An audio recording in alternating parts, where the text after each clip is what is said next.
Is anybody enjoying themselves? All right.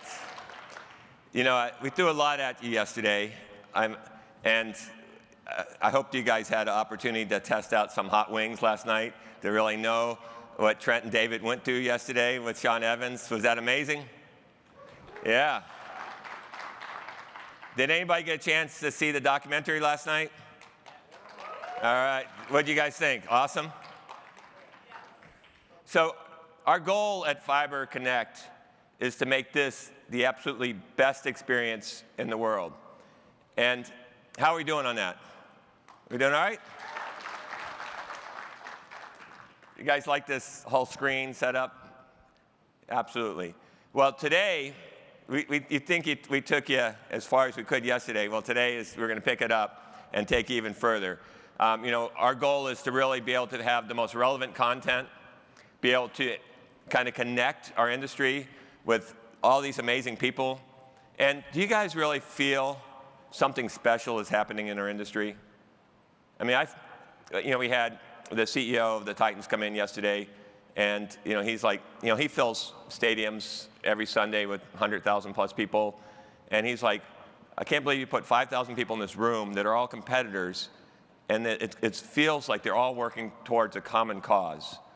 And I love that when someone outside our industry can look in and say, hey, there's something special about the people in this room. So speaking of something special, this morning we're going to kick off with an amazing woman. And, well, two amazing women that are going to be coming up. But first will be our representative, Aftyn Behn. She's the State House representative for House District 51 here in Nashville. So she has Germantown, where my daughters live. She has this whole area, but the whole area of District 51. And she is a member of the State Connections, the broadband working group for the state legislators. And additionally, she's on the steering committee for the Southern Connected Community Project, where it connects rural communities with the skills, knowledge by protecting the environment and improving access to equitable public infrastructure. You know, Tennessee's always had phenomenal support from the federal, state, and local governments, and no one has worked harder to help champion broadband connectivity than Representative Aftyn Behn.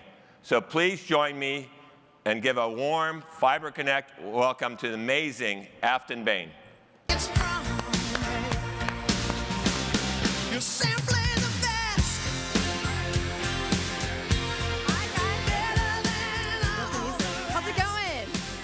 All right, we need the energy a little more. All right, I know. I wake up every morning and walk out like this. So good morning. I am State Representative Aftyn Behn and have the privilege of welcoming you all to historic and fun Nashville, Tennessee. I represent the district you are currently sitting in, and as I've been told by many guests, I am the hostess with the mostest, which is why I'm sure I was invited to provide the opening remarks for today. Now, I may represent an urban district, but my story starts in Appalachia.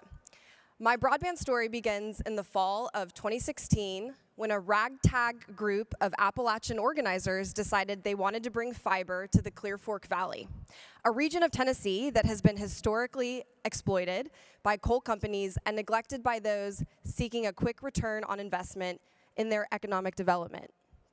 With this group, I'd canvass the hollers for a rural electric co-op board of directors election, which I'm sure some of you have participated in.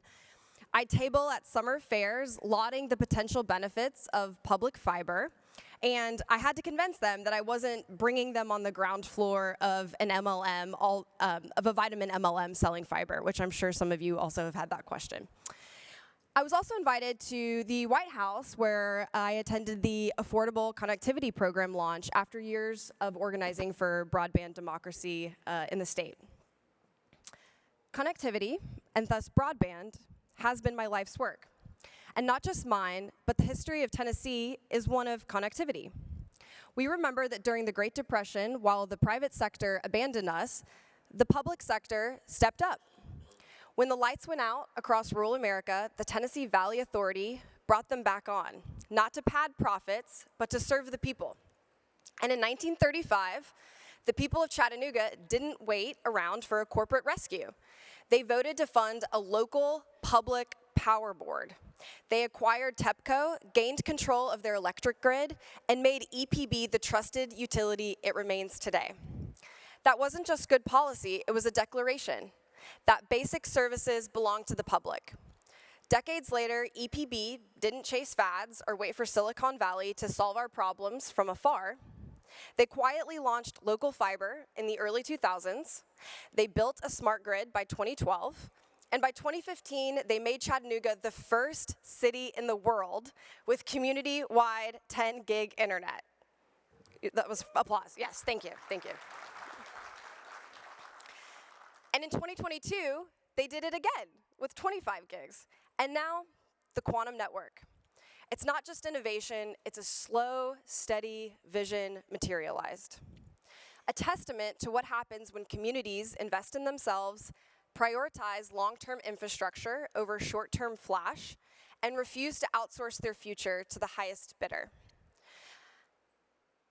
Now, while an unaccountable billionaire is siphoning off federal dollars to flood our skies with satellites, our communities are calling for real, durable, on-the-ground solutions. Whether it's publicly owned networks like EPB in Chattanooga, or private fiber providers partnering with local governments, we know that fiber works. It delivers faster speeds, greater reliability, and long-term economic benefits without the volatility of weather-dependent satellites or at the whims of tech billionaires. We won't name names. So we don't need a flashy workaround from space. We need lasting infrastructure rooted in accountability, accessibility, and community investment. We know what works, we know what lasts, and what truly serves the public good. It's time to double down on fiber, on the providers, public and private, who are building real networks, creating local jobs, and anchoring opportunity in the communities that need it the most. We need to stop subsidizing spectacle and start investing in systems that we can count on.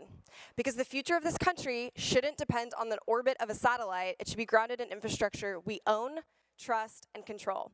I hope you have a wonderful time in Nashville. Thank you so much.